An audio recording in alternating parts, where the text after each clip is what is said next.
بسم اللہ الرحمن الرحیم۔ ساس بہو کا رشتہ ایک سفر تکمیل ہے جہاں احترام اور اتفاق کا رنگ فروغ پاتا ہے۔ ساس بہو کے رشتے میں تکلیفیں اور مسائل ہوتے ہیں، لیکن وقت بتاتا ہے کہ یہ رشتہ بہت اہم ہوتا ہے۔ ساس بہو کا رشتہ ایک چیلنج اور مسائلیتی کام ہوتا ہے جو صبر اور محبت کا تجربہ کرواتا ہے۔ ساس بہو کی محبت ایک تسلی بنیاد ہوتی ہے جو دلوں کو آپس میں جوڑتی ہے۔ ساس بہو کا رشتہ ایک مذاقیہ سفر ہے جہاں ہنسی اور احساس دونوں کا تعلق ہوتا ہے۔ ساس بہو کا رشتہ خاندان کو وابستگی کا احساس دیتا ہے جو ان کو سکون بھرپورتی سے فراہم کرتا ہے۔ ساس بہو کے درمیان رشتے کی تقویت محبت، احترام اور صبر پر مشتمل ہوتی ہے۔ ساس بہو کا رشتہ خدا کی رحمت ہے جو خاندان کو پیار اور تفہیم کے سفر پر لے جاتا ہے۔ ساس بہو کا رشتہ ایک بہترین دوستی کا نمونہ ہے جو ساتھ دل جیت لیتا ہے۔ ساس بہو کا رشتہ ایک آسمانی تحفہ ہے جو خاندان کو محبت اور اتفاق کی روشنی سے روشن کرتا ہے۔ ساس بہو کا رشتہ بڑا پیار اور وفاداری کا راز ہوتا ہے جو خاندان کو ایک دوسرے سے جوڑتا ہے۔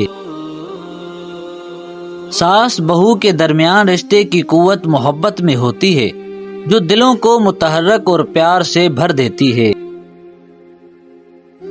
ساس بہو کا رشتہ وقار، انتہائی اہمیت اور پیار کی نشانی ہوتا ہے جو خاندان کے لیے نایاب ہوتی ہے۔ ساس بہو کا رشتہ خاندان کو وابستگی کا احساس دیتا ہے جو ان کو سکون اور بھرپورتی فراہم کرتا ہے۔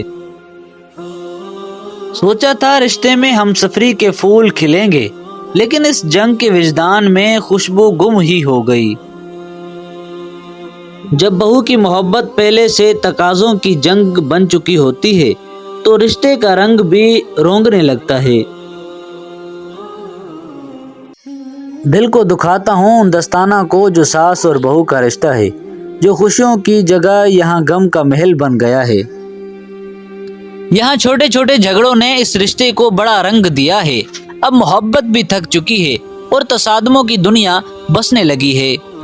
سوچتا ہوں کبھی اس رشتے میں تصادم نہ ہوتا، مگر دوریاں اتنی بڑھ گئی کہ آپس میں محبت بھی ٹھہر نہ سکی۔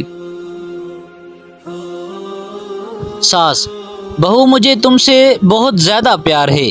بہو: مگر کھانا آپ نے مجھ سے زیادہ کھایا ہے۔ ساس: بہو تم میری بیٹی جیسی ہو۔ بہو: جی ساس، مجھے بھی آپ کی بیٹی والی شاپنگ چاہیے۔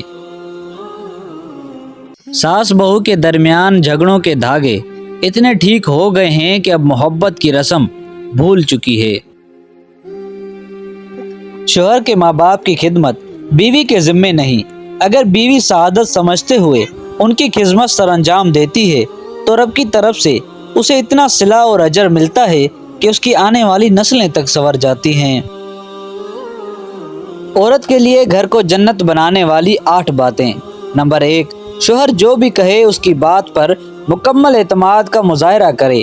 اگر میاں بیوی چاہیں تو وہ ایک دوسرے کے دوست بن کر رہ سکتے ہیں۔ نمبر 2: شوہر کی گھر واپسی پر استقبال کرے۔ نمبر 3: شوہر کو ماں باپ سے دور نہ کرے۔ نمبر 4: شوہر کی کمائی کو نصیب سمجھ کر قبول کرے۔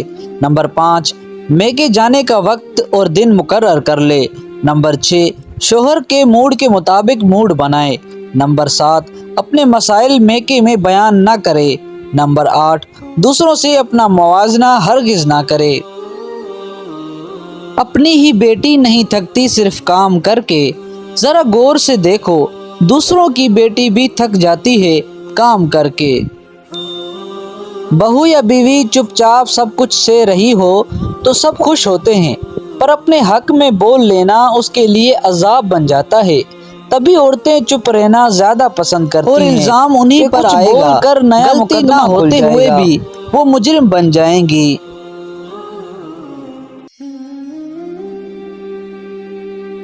بہو اور بیٹی میں فرق۔ بہو کو اس کی ماں کا فون آ جائے تو ساس کو برا لگتا ہے، جبکہ اپنی بیٹی کا فون آ جائے تو گھنٹوں باتیں ہوتی ہیں۔ اگر بہو کو بھی اپنی بیٹی تصور کریں گی تو پھر دل صاف ہو جائے گا۔ دنیا داری دیکھی جائے تو عورت کی شادی سسرال والوں سے ہوتی ہے، شریعت دیکھی جائے تو عورت پر سب سے زیادہ حق اس کے شوہر کا ہوتا ہے، مگر آج کی عورت کو شوہر سے زیادہ سسرال والوں کو خوش رکھنا پڑتا ہے۔ اپنی بیٹی پر انگلی بھی نہیں اٹھانے دیتے اور دوسروں کی بیٹیوں کا تماشا بناتے ہو، کمال کرتے ہو۔ لڑکی کتنی ہی سمجھدار کیوں نہ ہو، سسرال جا کر اسے پتہ چل جاتا ہے کہ وہاں پر تو اس سے بھی زیادہ لوگ سمجھدار ہیں۔ لوگ کہتے ہیں کہ سسرال برا نہیں ہوتا، واقعی ہی سسرال برا نہیں ہوتا، پر وہاں پر موجود لوگوں کے رویے برے ہوتے ہیں۔ اگر رویے اچھے ہوں تو سسرال عورت کو برا نہیں لگتا۔ آج کل جو صورتحال چل رہی ہے، سسرال کے مسائل شوہر سے ڈسکس کرنا ایسا ہی ہے جیسے ملیریا کے بارے میں مچھروں سے بات کرنا۔ بہو بیمار ہوئی تو پکا کے کون دے گا، تو میکے بھیج دیا۔ حاملہ ہوئی تو سارا کام کرتی رہی اور زیادہ طبیعت بگڑی تو میکے بھیج دیا۔ بچہ پیدا ہوا تو کیس کون کروائے گا، میکے کی ذمہ داری ہے۔ اور 10 دینے آ جاتے ہیں کہ ساس سسر کو ماں باپ سمجھو اور نندوں کو بہنوں جیسا سمجھو۔ میں پوچھنا چاہتا ہوں یہ کس بنا پر؟ شریعت کا حکم ہے کہ بیوی کا اپنا کتنا بھی اثاثہ کیوں نہ ہو، مگر بیوی کے اخراجات شوہر ہی پورے کرے گا، اور شوہر ایسا کرتا ہے تو بیوی ہمیشہ فرما بردار رہتی ہے، اور اگر ایسا نہیں کرتا تو بیوی بہت جلد شوہر سے بدگمان ہو جاتی ہے۔ اختلافات کے باوجود کسی سے احترام سے پیش آنا کمزوری نہیں، بہترین تربیت اور خاندانی ہونے کی دلیل ہے۔ رشتوں کو سنبھالنے کے لیے جھکنا پڑے تو جھک جائیں، لیکن اگر ہر بار آپ ہی کو جھکنا پڑے تو رک جائیں۔ حضرت علی رضی اللہ تعالیٰ عنہ سے پوچھا گیا کہ کیسے پتہ چلے کہ کون زیادہ قیمتی ہے؟ حضرت علی رضی اللہ تعالیٰ عنہ نے فرمایا، جس انسان میں جتنا زیادہ احساس ہوگا وہ اتنا ہی قیمتی ہوگا۔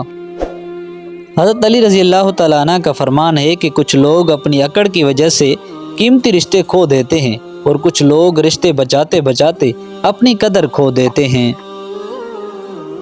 اگر آپ کو ہماری ویڈیو پسند آئی ہے تو ویڈیو کو لائک کریں، ایک چھوٹا سا کمنٹ لازمی کریں۔ اگر چینل پر نئے ہیں تو چینل کو سبسکرائب کریں۔ ملتے ہیں نیکسٹ ویڈیو میں، تب تک اپنے بھائی عبدالرزاق کو اجازت دیجیے اور اپنا خیال رکھیں۔ اللہ حافظ۔